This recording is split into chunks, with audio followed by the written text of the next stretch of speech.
Yeah, so the Horse Joker HD range, they've got 3 different models in the Joker range. You've got the CT, which is the 3-point linkage one, we'll see in a minute. You've got the RT, which runs from 5 metres to 12 metres, and then you've got the Joker HD range, which runs from 6 metres to 8 metres. With the HD, you can just actually, you can see the size of this arm here. Look, they're massive arms on the disc system, and you got one arm with 2 discs, which is really important because you've got this trash flow through here that's unimpeded by a disc arm.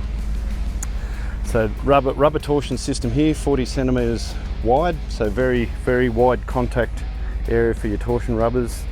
This is 17-degree disc angle.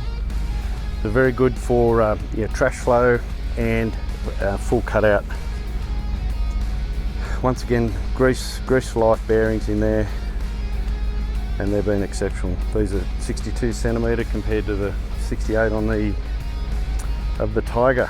But 2 rows, and the benefit of the Horse system compared to other disc machines, speed discs, is the distance between here to here.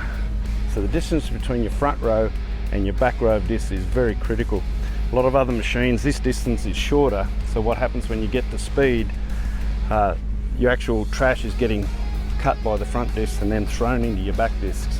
Where this distance here with the Joker HD, you're getting your residue shot sized at the front, it's actually falling down on the ground, and then these rear discs are actually chopping it while it's on the ground. So that distance is very critical from your front disc to your back disc. Just check it out, and you'll see why these do work so well. And then it comes through from there, and once again, the distance between there to your packing system is another. It lets everything settle down before the packers. Now this is a double roll pack packer on this machine, and this is a disc. This disc here just stops the saw getting thrown out the side of the working. But this double roll pack packer, Michael Horse explained it one day, it's like the rudder on a ship. So there you've got these U shapes in these double roll pack packers. So you've got this U shape, they'll go into the ground, and they'll steer the machine. So the problem with a lot of these speed discs is they will crab, and they'll crab for reasons. The front discs are usually in too deep, and the load's not equalised on the front and rear disc system.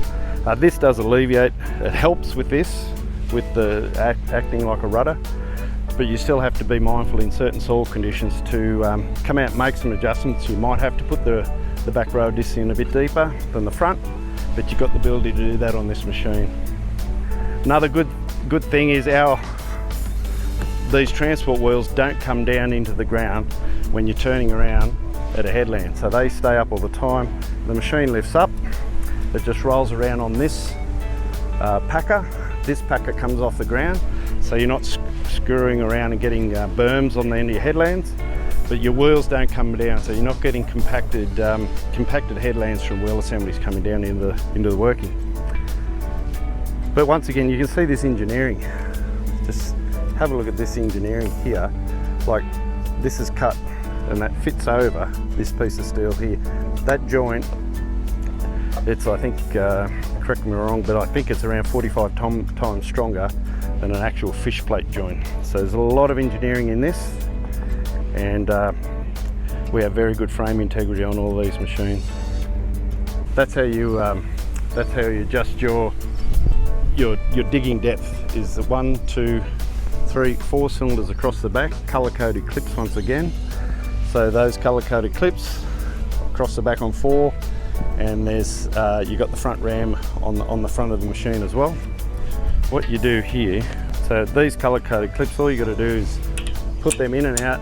You take them out, and you just pull them out, replace them with the appropriate colour that you want for your depth, and make sure it's all the same on across the front, all the way across the machine.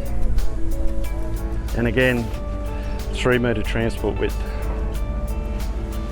hydraulic fold. So with Horsch, they're very good at labelling their hoses. So these hoses here are the shape of a wing. So you've got your wing fold, so plus and minus. So these are your wing fold hoses, obviously. So hit those when you want to wing up.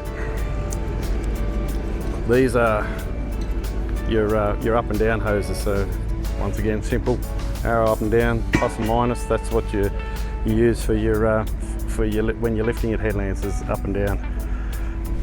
These ones here are for your transport wheels. It's just a picture of a wheel, and there's your transport wheels up and down, and away you go.